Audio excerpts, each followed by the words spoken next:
আসসালামু আলাইকুম রহমতুল্লাহ। আশা করি সকলে ভালো আছেন। এখন গ্রীষ্মকাল, অনেক গরম। দেখেন এই যে পানির ভিতরে এগুলা কি, এই যে কয়েকটা মহিষ গরম এই জন্য পানির ভিতরে শুয়ে আছে ঠান্ডা লাগার জন্য। এরকম দৃশ্য গ্রামে আসলেও দেখা যায় না, কারণ সব গ্রামে মহিষ নাই। তা আমি আছি এখন যে গাজীপুর কাপাসিয়া থানার ভিতরে। এখানে গ্রামে আসলাম এক বাড়িতে, পুকুরে মহিষ, এই যে কয়েকটা মহিষ আছে এখানে, প্রায় একটা দুইটা তিনটা চারটা ছয়টা মহিষ এই যে পানির ভিতরে বসে আছে,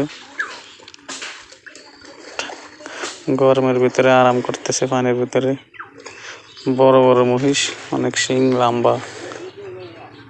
এই যে তো ভিডিওটি কেমন লাগলো জানাবেন। আমার কাছে খুবই ভালো লাগলো দৃশ্যটি দেখে। সবাই ভালো থাকবেন, ধন্যবাদ। আসসালামু আলাইকুম।